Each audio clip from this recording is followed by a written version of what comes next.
बहुजन समाज के लोगों, कुछ नहीं, ये जो महापुरुष है इनकी कुर्बानियों को समझो, इनकी कुर्बानियों को समझो कि जब उन्होंने इतना दुख मुसीबत महसूस करके और इतना दुख मुसीबत में रहते हुए हम आप लोगों के संघर्ष किया है, तो आज आपके पास किसी चीज की कमी नहीं है।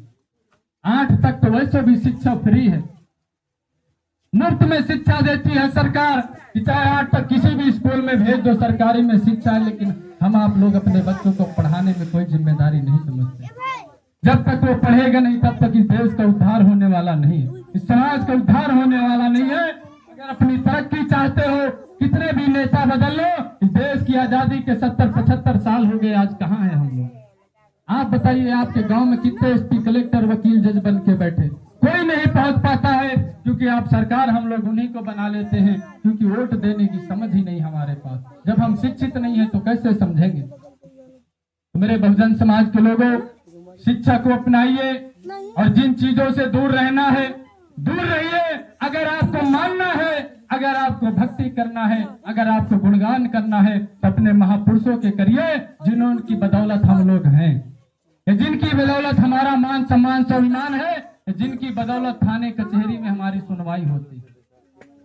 मेरे सम्मानित साथियों, उनकी कुर्बानी को समझो कि बाबा साहेब ने अपने 4 बच्चे हम आप लोगों के कुर्बान कर दिए। आज हम अगर किसी से कह दें कि 1 यूनिट खून किसी को दान कर दो, तो कोई दान करने वाला नहीं है। ये एक नसीहत है बाबा साहब अम्बेडकर, जिनके एक एक करके इलाज के अभाव में बुखार से तड़प तड़प के 4 बच्चे मर गए। कफन के लिए पैसे नहीं थे। आप उनकी पीड़ा को समझो कि जिन्होंने इतना त्याग बलिदान करके हमको यहां तक पहुंचाया है। हमारी आपकी जिम्मेदारी है कि अगर हम उतना नहीं कर सकते तो अपने घर परिवार का तो कर सकते हैं। सिर्फ और सिर्फ अपने बच्चों को आप पढ़ा लिखा ले जाइए, या हमको आके यहाँ बताने की जरूरत नहीं पड़ेगी कि बाबा साहब अम्बेडकर कौन थे और मान्यवर काशीराम कौन थे और हमारे लिए क्या किया है, ये बताने की जरूरत यहाँ के नहीं पड़ेगी। जब आपके बच्चे शिक्षित हो जाएंगे, खुद जानने लगेंगे कि किसने हमारे लिए क्या किया है। आज भी गांव गांव जाके बताना पड़ता है कि बाबा साहब अम्बेडकर कौन थे और हमारे लिए क्या किया है। आज भी लोग जय भीम बोलने से डरते हैं, आज भी लोग बाबा साहेब की मूर्तियां बैठाने से डरते हैं, झांकियां निकालने से डरते हैं, कार्यक्रम करने से डरते हैं और आने से डरते हैं कि कहीं यहाँ जाएंगे तो हमारे बराबर वाला, बगल वाला, सामने वाला बुरा ना मान जाए कि तुम वहां गए थे कार्यक्रम में जय भीम की। ये स्थितियां हैं गांव में।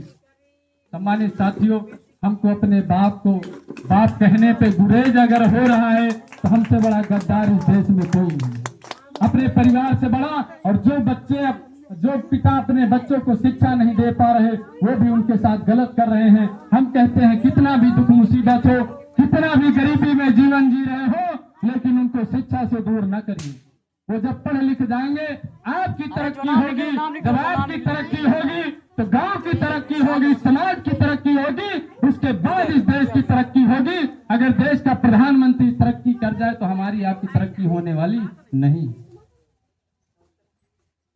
मेरे बहुजन समाज के लोगों, बहुजन समाज को, इस देश को बाबा साहब अम्बेडकर ने बहुत कुछ दिया है, जिसको हम अपना पूरा जीवन गिनाएं तो गिना नहीं पाएंगे कि महिलाओं के लिए क्या किया, दलितों के लिए, पिछड़ों के लिए, अल्पसंख्यकों के लिए क्या किया उन्होंने, गरीबों के लिए, मजदूरों के लिए सब कुछ किया है। ऐसा देश में कोई व्यक्ति